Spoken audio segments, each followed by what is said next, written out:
자, 오늘 스텝 5 구조체 배열 포인터 활용하기를 들어가겠습니다. 이번 단계에서는 여러 개의 포인터를 배열로 선언해서 사용하는 방법을 연습하는 겁니다.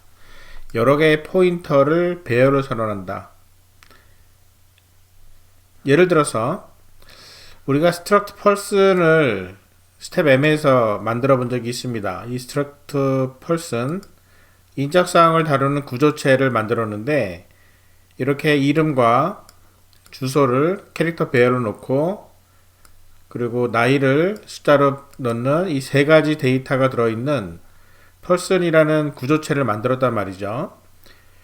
그러면 이렇게 만들어진 인적사항, 한 사람의 인적사항이 들어있는 이 구조체를 사용해서 10명을 데이터를 다루려면은 이렇게 하면 됩니다. struct person 그리고 plist라는 배열을 만들어서 10개짜리 배열을 만들면 돼요. 그럼 구조체가 10개가 배열로 미리 선언이 돼서 10명의 데이터를 다룰 수 있게 되는 거죠.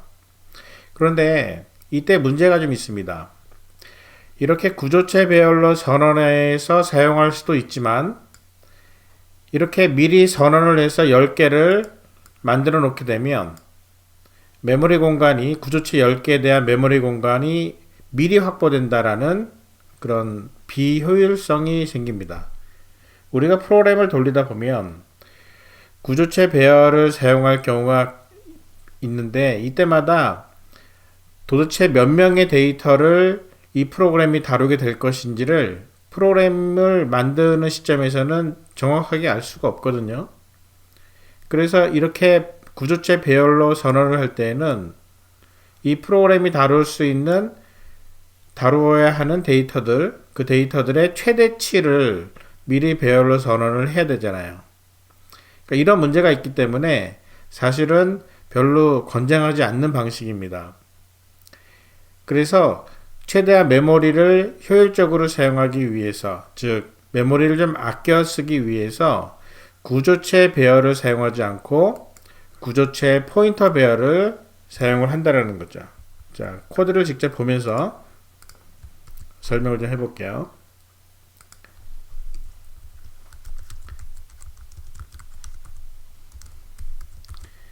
자, 이렇게 구조체를 선언을 하고요. 메인에서 이렇게 선언을 하게 되면 자, 어떤 식으로 다루게 될까요? plist 예를 들어서 0.name 자, 이런 식으로 변수를 다루게 되면 예를 들어서 printf 자, name 이름을 물어보는 거죠. 그러면 scanf로 %s를 받죠. 자, 이런 식으로 데이터를 입력을 받을 거 아니에요. 그런데 몇 명을 받더라도 구조체 배열 10개짜리 배열은 미리 확보가 되어 있는 겁니다. 자, 이렇게 마저 써볼게요. 자, 어드레스 그 다음에 네임 대신에 어드레스죠.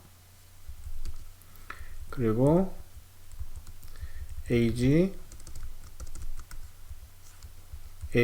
%d로 받고요. 그 다음에 age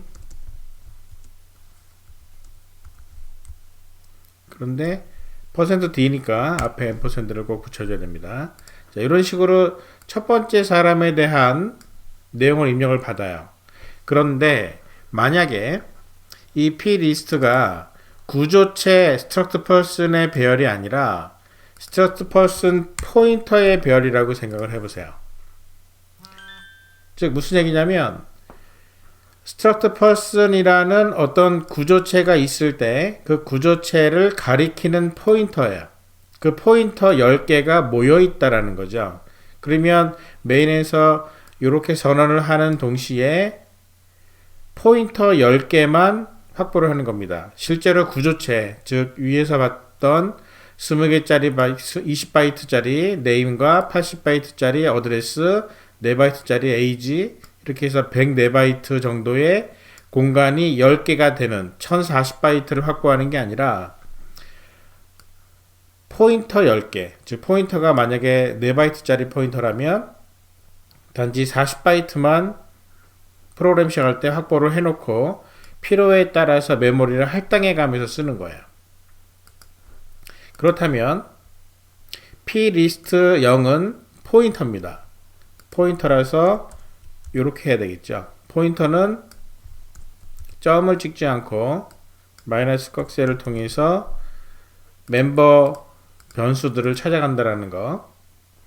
여기에다가 plist 0는 현재 포인터지만 struct person이라는 구조체를 가리키는 포인터지만 얘는 지금 아무도 가리키고 있는 게 없어요. 실체가 없습니다. 포인터만 있지 이 포인터가 가리키고 있는 실제 구조체가 없거든요. 그래서 여기에다가 메모리 얼로케이션을 해줍니다. 그리고 메모리 얼로케이션을 할 때 얼마만큼의 사이즈로 메모리 얼로케이션 할 것이냐? 바로 struct person만큼의 메모리를 확보를 합니다. 그런데 plist 0 포인터는 타입이 struct person 포인터잖아요. 그래서 얘를 메모리 얼록으로 불러서 메모리 할당을 받기 전에 받은 이후에 반드시 struct person 포인터라는 타입으로 타입 변환을 해서 리턴을 받아줍니다. 이런 형태로 포인터가 가리키는 실제 구조체 메모리 공간을 확보한 다음에 그러고 나서 이렇게 내용을 입력을 받으면서 사용을 하면 되는 거죠. 자, 그리고 printf 자, 입력받은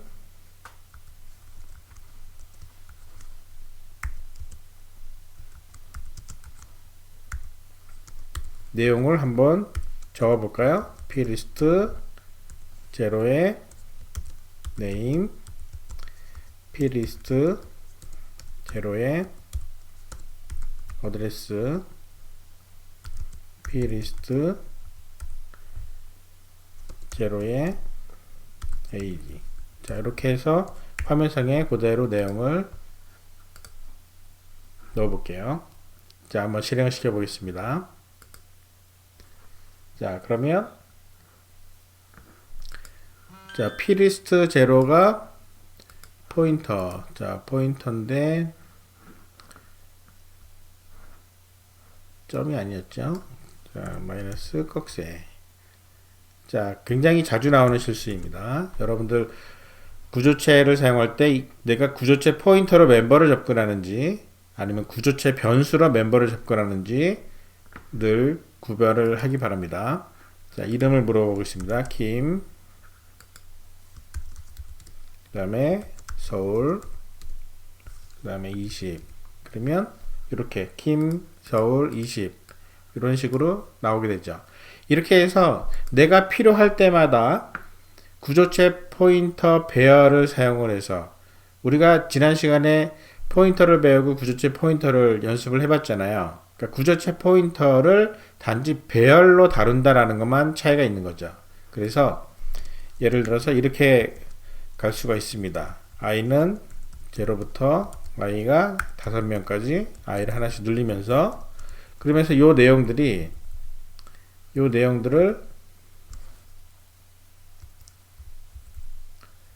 반복문 안에서 실행을 시킬 수가 있죠. 자, i int i 선언해 주고요. 요 0 대신에 i번째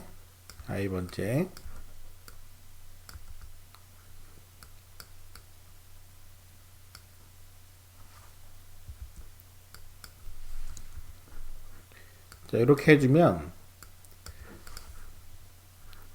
10개의 포인터 배열을 만들어 놓지만 그 중에 5개만 쓰겠다라는 거죠. 5개만 메모리 얼로케이션 해 가면서 그때 실체를 만들어 놓고 실체별로 내용을 입력을 받아서 화면상에 뿌려주겠다. 그러면 이걸 실행을 시켜보면 이름을 물어보겠죠. 이름. 그러면 지금 입력받은 걸 보여주고요. 또 두 번째 사람. 또 세 번째 사람.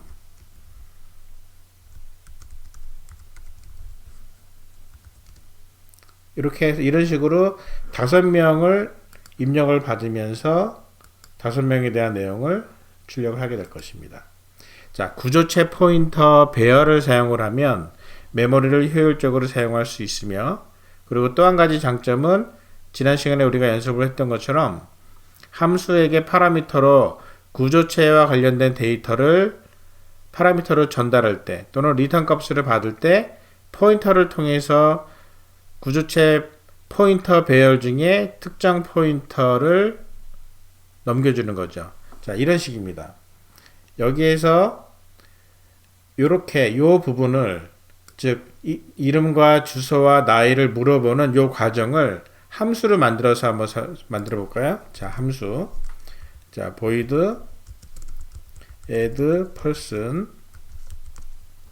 그래서 add person에는 struct 포인터로 p를 하나 받아서 이런 식의 함수 원형을 갖도록 한번 해볼게요. 그래서 포인터를 하나 받은 다음에 이 포인터가 가리키고 있는 구조체 안에 이름과 주소와 나이를 물어봐서 집어넣어라 라고 하는 add person을 한번 만들어 보자는 거죠. 자, 그러면 이제 실제로 만드는 과정을 한번 볼게요. 자, 어떻게 하면 되냐면 바로 이 부분입니다. 이 부분이 그대로 밑으로 내려가면 되는 거죠. 이렇게 물어보는데 대신에 p 리스트 i가 아니라 p 파라미터를 받은 요 p를 그대로 갖다 쓰는 거죠. 자, 이렇게 해서 이름과 주소와 나이를 물어보는 add person을 통해서 포인터 p에 실체를 채워 나가는 거예요. 그러면 이 포인터 p는 어떻게 만들어지냐면 plist i가 메모리 알로케이션 되잖아요. 그러면 add person 괄호 안에다가 plist i번째 포인터만 이렇게 넘겨주면, 그러면 여기서 구조체 포인터를 넘김. 그리고 이 포인터 안에다가 내용을 채워주는 거죠. 하지만 이 내용을 채우기 전에 반드시 중요한 거 메모리 알로케이션이 되어야 한다는 거. 메모리 할당을 해줘야만 실체를 채워나갈 수 있다는 겁니다. 자, 이렇게 해서 내가 원하는 개수만큼 5명이면 5명, 10명이면 10명 원하는 개수만큼 구조체를 만들어서 함수한테 넘겨줄 수가 있는 거죠. 그럼 실행을 해보면 똑같은 방식으로 실행이 될 겁니다.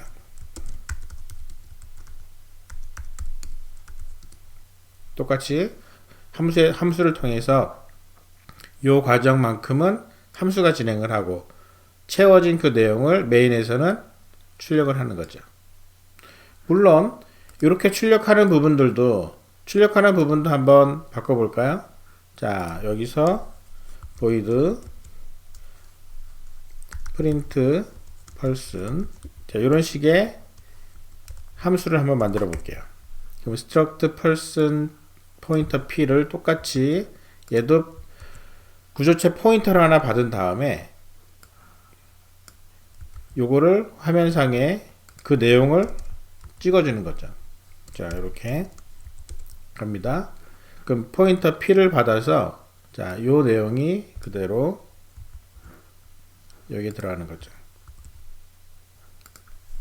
자, 좀 친절하게 자, person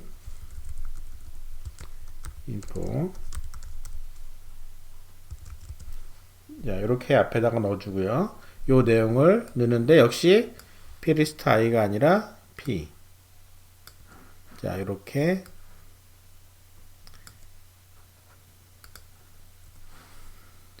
여기서 받은 파라미터 받은 p를 통해서 P의 네임과 P의 어드레스와 P의 에이지를 화면 상에 뿌려주는 겁니다. 자, 그러면 메인에서는 어떻게 넣어주면 되겠어요? 메인에서는 print person 하고 파라미터로 뭘 던져주면 돼요? 방금 전에 만들었던 plist에 i를 넘겨주면 됩니다. 자, 다시 한번 실행을 시켜볼게요. 자, 이름 김 서울, 자 20살, 그러면 person info 김 서울 20 이렇게 실행되는 거 알 수 있죠. 그 다음 사람 또 물어보겠죠. 이런 식으로 구조체 포인터 배열을 사용을 해서 데이터를 다루는 방식을 연습을 하면 되는 거죠. 이렇게 데이터를 다룰 때 파일로부터 읽어오거나 내용을 파일에다가 저장하는 방식은 우리가 스텝 M에서 했던 내용이랑 동일합니다. 자, 여기서 한 가지를 좀 바꿔볼게요. add person 같은 경우에는 파라미터로 내가 어떤 포인터에다가 값을 담게 할 것이냐라고 파라미터를 전달할 수도 있겠지만 반대로 이렇게 할 수도 있습니다. struct person 포인터 타입으로 리턴을 받는 거죠. 그리고 파라미터를 아무것도 던져주지 않는 거예요. 즉 add person에 이 함수를 수행을 하면 얘가 struct person이라는 구조체만큼의 메모리 공간에 할당을 받은 다음에 거기에다가 내용을 채워서 리턴을 해주게끔, 그 포인터를 리턴해 주게끔 함수를 만들 수도 있습니다. 자, 요대로 이렇게 함수를 한번 바꿔보도록 할게요. 자, 이렇게 바꿉니다. 이렇게 바꾸는데, 그럼 이렇게 바꾸려면은 어떻게 해야 되냐면 부르는 방식이 바뀌어야 돼요. 부르는 방식이 plist i는 구조체 포인터잖아요. 자, struct person의 포인터니까 요 포인터 값의 실체가 add person을 통해서 결정된다. 이런 모양이 되는 겁니다. 그래서 구조체 포인터를 리턴한 거죠. 파라미터로 넘기는 게 아니라 리턴. 자, 이렇게 프로그램이 동작이 좀 바뀌어지는 거죠. 그러면 add person에서는 뭔가 리턴을 해줘야 되는 거예요. 자, 리턴 어떤 P를 리턴을 해줘야 됩니다. 그럼 이 P는 어떤 P겠어요? 리턴을 해야 되니까 리턴을 할 포인터 P가 이렇게 전원이 되고, 대신에 이 P에 대한 메모리 실체는 여기서 전원했으니까 이 P에 대한 메모리 실체가 메인에서 만들어지는 게 아니라 요만큼의 부분이 바로 여기서 함수에서 진행이 된다는 거예요. 무슨 말인지 이해가 됩니까? P를 포인터에 대한 실체를 함수에서 메모리를 할당을 해주고 난 다음에 그 내용을 채워 넣고 그 포인터를 리턴을 해주면 함수에서 할당된 요 메모리가 그대로 메인에게 전달이 되는 거죠. add person을 통해서. 그러면 메인에서는 따로 포인터만 관리를 하고, 포인터 배열만 관리를 하고, 이런 식으로 add person을 통해서 실체를 하나하나 채워나갈 수 있게 되는, 그러니까 메인이 조금 더 간결해졌죠. 자, 이렇게 해서 한번 더 실행을 해볼까요? 자, 김 서울 20. 그러면 함수를 통해서 메모리 할당이 일어나고, 그 함수 안에서 김 서울 20이라는 값이 입력이 된 다음에 그 포인터를 리턴을 했을 때 리턴 받은 그 포인터로 print person을 실행을 한 겁니다. 자, 이런 식으로 프로그램이 변경될 수가 있는 거죠. 이렇게 해서 구조체 포인터 배열을 여러분들이 연습을 해보면 좋겠습니다. 자, 그러면 이제 워크북에 있는 문제들을 한번 풀어보도록 할게요. 자, 워크북의 문제가 첫 번째 좌표 위치 계산. 우리가 이전 스텝에서 연습을 해봤던 거죠. 구조체를 이용해서 10개의 좌표 데이터를 입력을 받는데 이때 구조체 포인터 배열을 선언해서 사용을 해라. 그러니까 동일한 문제를 버전을 바꾼 거예요. struct 포인트 포인터 타입으로 만든 겁니다. 구조체 포인터 배열을 사용을 할 때 여러분들이 주의할 것은 두 가지예요. 하나는 반드시 메모리 할당이 어딘가에서 인어로 와야 된다는 거고요. 두 번째는 포인터를 사용하기 때문에 포인터의 그러니까 구조체의 멤버 변수를 접근할 때 점을 찍지 않고 마이너스 꺽쇠를 써야 한다는 거죠. 자, 무슨 얘기인지를 다시 한번 간단하게 설명을 해줄게요. 자, 여기서 요 내용은 이렇게 전환되어 있겠죠. 그러면 메인에서는 얘는 함수를 따로 쓸 게 아니라 메인에서는 이렇게 전환을 하되 실체가 없는 포인터 배열이에요. 포인터만 10개가 모여 있는 겁니다. 그렇기 때문에 자, 여기에서는 반드시 my point에 뭐 예를 들어서 i번째가 메모리 얼로케이션이 돼야 된다는 거예요. 요 i번째는 뭐 int i 그리고 지금 뭐 form을 이렇게 써야 되겠죠. 알아서 쓰시고 my point의 메모리 얼로케이션을 하는 방식은 메모리 얼록 안에다가 size of 그리고 얼마만큼의 크기요? struct point만큼의 실체를 담은 메모리를 할당을 받은 다음에 얘를 어떤 형태의 타입을 포인터 타입으로 리턴을 한다고요? 바로 이런 형태의 포인터 타입으로 리턴을 합니다. 이런 식으로 myPointI를 만들어서 내용을 적절하게 입력을 받은 다음에 사용할 때는 즉 printf 같은 데서는 어떤 식으로 해요? 여기서는 myPoint에 i번째에 반드시 마이너스 꺽쇠 x 이런 식으로 써야 한다는 겁니다. 이런 형태로. 여기에 점을 찍으면 안 된다는 거예요. 왼쪽이 포인터이기 때문에. 이런 형태로 문제를 풀면 되겠습니다. 마찬가지로 좌표를 저장하는 요 문제, 두 번째 문제는 방금 위에서 입력받은 10개의 좌표를 printf 대신에 어떻게 하라는 얘기인가요? printf를 쓰라는 얘기죠. 그러면 여기에 파일 포인터와 핸들이 들어가야 되고요. 자, 여기 뭔가가 들어가겠죠. 그러면 파일은 어떻게 하는지 기억납니까? 자, 파일은 파일 포인터 파일 1 이렇게 선언을 한다 그랬죠. 그리고 파일은 시작하기 전에 열어야 되죠. 오픈. 자, f 오픈. 그리고 파일 이름을 넣어줍니다.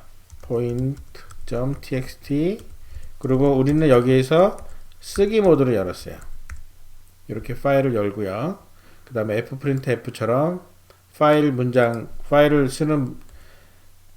파일에다 데이터를 쓰는 구문을 실행을 하고요. 다 끝나고 나면은 뭐 한다고요? close file 1 이렇게 해서 네 가지 스텝 선언하고 오픈하고 열심히 쓰다가 클로즈 한다. 자, 이런 방식으로 풀어나가면 되겠습니다. 그 다음에 세 번째, 여기서 만들었던 두 번째 문제에서 이런 식의 point.txt를 만들잖아요. 이 텍스트 파일이 만들어졌으면 이제는 여기서부터 거꾸로 읽어오는 거죠. 자, 읽어오는 방식으로 읽어와서 이 로드 포인트라는 함수를 사용을 해서 포인터 배열을 던져주면 이 포인터 배열의 10개를 차곡차곡 읽어오는 문제를 풀어보는 거예요. 그러면 어떻게 되겠습니까? 얘를 리드를 읽어야 되겠죠. 함수에서 진행이 돼야 되는 거예요. 함수에서. 자, 함수에서 로드 포인트. 그리고 요게 여기에 들어가 있죠. 자, 요게 파라미터로 10개짜리 받으면 배열을 받는 거죠. 스트럭트 포인트 포인터 배열을 받는 거죠. 포인터의 구조체 포인터의 배열입니다. 그러면 얘는 리드를 읽고요. 그 다음에 포문 안에서 읽어내는 거죠. 포문 안에서 당연히 메모리 알로케이션 해줘야 되고요. 그 다음에 scanf로 파일 1에서부터 포맷 정해주고요. 자, 이런 식으로 읽는데 반드시 앞에 앰퍼센드 붙여주는 거. 이런 형태로 fscanf를 받아내고 fclose 한 다음에 넣어주면 되는 겁니다. 이렇게 하면 마이포인트 안에 내용이 하나하나 채워지는 10개가 채워지는 거죠. 자, 이런 식으로 함수를 만들어서 사용을 하라고 하는 겁니다. 자, 10개를 읽어낸 다음에 그 10개를 메인에서는 다른 방식으로 분석을 해가지고 화면에 출력하는 거. 문제를 그대로 풀어보면 되겠습니다. 자, 네 번째 문제부터는 이제 문제가 달라집니다. 메뉴판을 만들어요. 다음과 같이 5개의 메뉴가 들어있을 때 5개의 메뉴를 구조체 포인터 배열에 저장을 해라. 포인터 배열이에요. 구조체 배열로 저장하는 거는 이전 문제에서 풀어봤고요. 구조체 포인터 배열에 저장을 해서 화면에 출력을 하고, 그리고 입력받은 5개의 메뉴들을 텍스트 파일로 저장하는 함수. 즉 우리가 지난 스텝에서 풀어봤던 문제를 구조체 포인터 배열을 사용하는 문제로만 변형하는 문제입니다. 아마 이 문제는 굉장히 쉽게 풀어낼 수 있을 거예요. 이미 풀어봤던 문제를 포인터 배열을 사용하는 문제로만 바꾼 겁니다. 두 가지 기억하라 그랬죠? 첫째, 메모리 얼로케이션 언제 일어날 것이냐. 두 번째, 포인터의 멤버 변수를 접근하는 방식. 구조체 포인터에서는 마이너스 꺽쇠를 쓴다는 것. 두 개만 기억을 하면 됩니다. 자, 이렇게 해서 menu.txt의 내용이 저장이 되었다면, 이렇게 저장이 됐죠. 저장된 거를 이제 읽어와야 되겠죠. 읽어오는 문제는 여러분들이 한번 풀어보기 바랍니다. 자, 그리고 5번째 문제입니다. 학생 5명의 국어, 영어, 수학 점수를 입력을 받아 저장한 후에 과목별 총점과 평균 점수를 계산해서 화면에 출력하고 파일에 저장하라. 그러니까 점수를 관리를 하는 건데요. 이때 save 점수라는 함수를 만들어서 쓰는데, 이 save 함수 구조체 포인터 배열을 하나 받아요. 이 안에 카운트 개수만큼의 점수 데이터가 들어있다는 얘기예요. 그러니까 요 구조체 포인터 배열은 문제를 보면 5개를 하라고 되어 있지만, 이 5개 안에 5명이 다 들어있을 수 있고요. 아니면 몇 개만 들어있을 수도 있어요. 그거를 카운트라는 값으로 정확하게 알려주라는 얘기죠. 즉, 얘를 메인에서 어떤 식으로 부르냐면, 자, 메인에서는 이런 식으로 부르는 겁니다. save 점수 해서 리스트를 부르고, 그리고 카운트. 자, 이런 식으로 메인에서는 이렇게 부르는 거예요. 자, 메인에서는 자, 이렇게 부릅니다. 그러면 리스트는 어떤 식으로 선언이 되어 있을까요? 자, 리스트는 이렇게 5개 선언하라고 되어 있죠. 그 다음에 int count도 이렇게 선언이 되어 있다면, 그러면 세이브 점수를 하기 전에 무슨 일이 진행되죠? 자, 실행되는 모습을 보면 첫 번째부터 5번째까지 국어, 영어, 수학 점수를 입력을 받죠. 이 과정이 메인을 통해서 진행이 되고, 그 다음에 이 메인을 통해서 진행된 총점과 평균까지를 구한 다음에 점수.txt에 저장을 하는 겁니다. 점수.txt에는 이렇게 저장이 돼요. 그러니까 이 저장하는 과정을 세이브 점수가 진행을 하는 거예요. 그러면 그 전까지는 여기서 무슨 일이 일어나야 됩니까? 5명의 국영수 점수 입력받는 작업이 진행돼야 되고요. 그 다음에 5명의 총점과 평균을 계산. 자, 이렇게 해서 하는 작업이 진행되는 거죠. 그러면 입력을 하기 위해서는 어떻게 해야 될 것 같아요? 자, 포문으로 돌려야 됩니다. 자, 포문으로 5명을 돌려요. 그럼 이 안에서 무슨 일이 진행이 되냐면 리스트의 i번째가 메모리 얼로케이션이 일어나야 되는 거죠. 그 얼마만큼의 메모리 얼로케이션이 일어납니까? 사이즈 오브 바로 스트럭트 점수만큼. 그리고 어떤 타입으로 리턴을 받아와야 돼요? 메모리 얼로케이션에서 자, 이렇게 스트럭트 점수 포인트만큼. 이렇게 해서 리스트 i가 메모리 얼로케이션이 된 다음에 그 다음에 여기서 scanf %d로 점수를 3개를 입력을 받아서 여기에 리스트 i번째에 뭔가가 나와야 되겠죠. KOR 이런 식으로 앞에 %, 붙여가면서 뭔가가 계속 진행돼야 되겠죠. 5명의 국영수 점수가 입력이 된 다음에 그리고 5명의 총점과 평균 계산하는 것은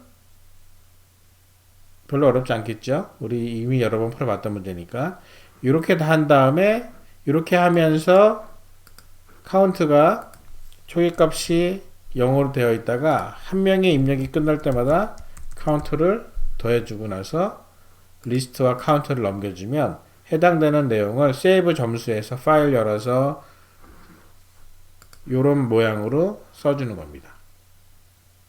자, 이렇게 점수.txt 저장을 끝내고 나면 그 다음 문제는 여러분들이 직접 풀어보세요. 얘를 읽어오는 문제를 이제 따로 문제를 내지는 않았지만 읽어오는 프로그램도 직접 만들어 보기 바랍니다. 자, 이렇게 해서 구조체 포인터 배열을 사용하는 문제들을 우리가 좀 풀어봤고요. 이제 스텝 P에서는 이런 모든 내용들을 하나로 프로그램으로 통합하는 응용 문제를 해결해 보도록 하겠습니다. 다음 시간에는 스텝 P를 들어가도록 할게요.